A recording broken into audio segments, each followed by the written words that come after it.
Hey viewers, and welcome again to my channel where I'll be talking about all things related to business, finance, startups and cars.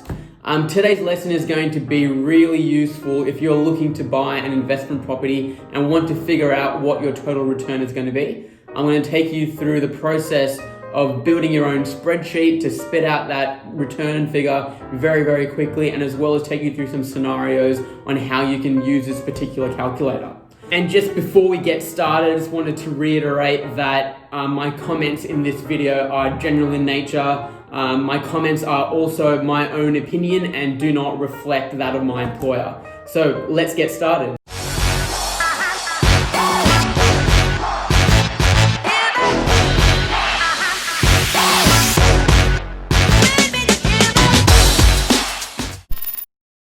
Okay, so the first thing we need to do is create our tool in Google Spreadsheet. So I've already created the calculator here for you, which you can copy. I've also put formulas here in column D and column I. And essentially how this calculator works is all you have to input are the boxes in yellow, and it will spit out the total return of the property purchase that you are currently considering.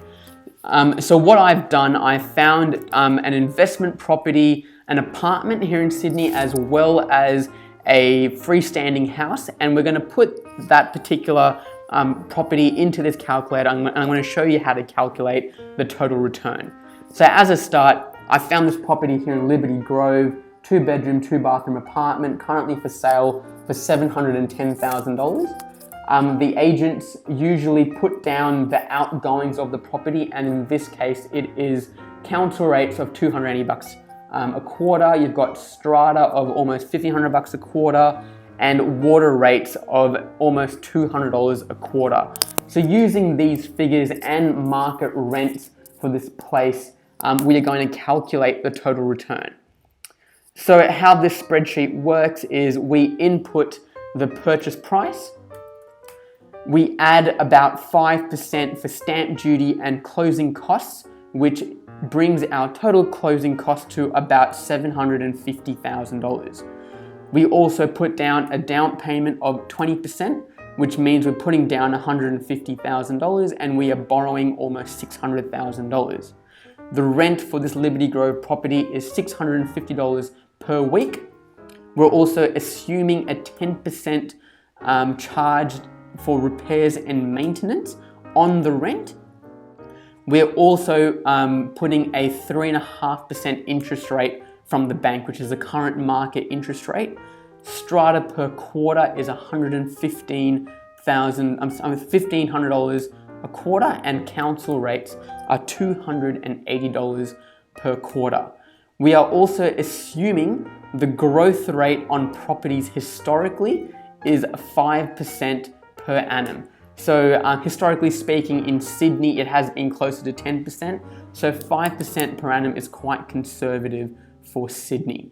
What this calculator does, it annualizes all of the figures here. So the total rent on this property is almost $34,000 per annum. It's going to cost us about 10% in repairs, maintenance, and upkeep. Interest is about $20,000 and $800. Strata of $6,000 per annum in outgoing, and as well as council rates of almost $1,100 per annum. And it's going to give a net cash flow of just under $2,500 and net cash flow before paying interest of $23,000 per annum. So if you were to go out and buy this property with 100% cash, this is the total return you would be getting per annum.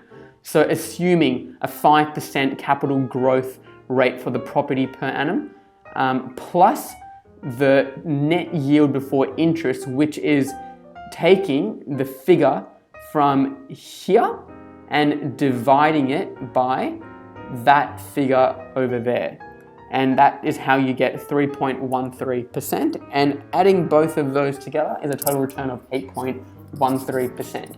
Now, if you actually go out and borrow money to buy this particular property, the growth rate is still 5% per annum. So that is the growth of So that is the historic growth of properties in Sydney. The net yield after interest is 0.33%, much more lower, because we are now taking this figure, which includes the cost of interest, and we're dividing it by this figure here, B6. And we also have to take into account a 20% down payment. So the leverage return is actually 23%, which is this figure plus that figure divided by the down payment amount. So essentially, if you were to do this property deal by borrowing for it, you'd be getting 23% return per annum. As an alternative, I'm going to run through this spreadsheet for a freestanding house here in Sydney. So as an example, here is a neat 3-bedroom cottage currently selling for between $680,000 and $720,000. In this particular area of Western Sydney, the rent is $450 per week. Council rates are broadly the same, and there is no such thing as strata. So let's run this with a $710,000 purchase price. Again, with stamp duty and closing costs, it comes to about 750 grand. We're going to put down a 20% down payment, which means we're borrowing almost $600,000 and we're putting up $150,000 as a deposit. Rent per week is $450 per annum, and we are going to do again a 10% repairs and maintenance assumption here. The interest rate is 3.5%. No strata payment, but there are council rates of $280 per quarter still. So what happens in this particular case is the rent is $23,000 per annum. Repairs and maintenance for leaky taps and things like that, about $2.5 grand a year. Interest of $20,000 per year, and council rates of $1,000 per year. So we're actually going to be losing just under $1,000 per year to have this property. But before taking into account interest, it's actually generating about $20,000 per year. Again, long-term historic growth rates for property prices in Sydney has been 10%, but we're going to use an assumption of 5%. So we add the net yield, which is 2.6%, which is B25 divided by B26. So that is this yield here divided by that amount there gets a net yield of 2.76. So if we bought this property for 100% cash, it would be generating 7.67%. On the flip side is if we were going to be borrowing money to buy this property, long-term capital market estimates of 5%. The net yield after interest in this case is actually negative, as we are taking in a net cash flow amount which is below zero of minus $934, and we are dividing it by this figure here. And that gives us our net yield of minus 0.13%. And once you take into account a down payment, the leverage return is actually 26%. So if we were to borrow, we would get 26% return per annum. But if we were just going to buy this property for all cash, we're going to be getting 7.67% per annum. So there you have it. That is how you build a very simple calculator to figure out the total return on an investment property that you are considering to buy. If you've come this far, I'm really grateful for you to watch my videos. I'll be posting weekly about my experiences in property business and in startups.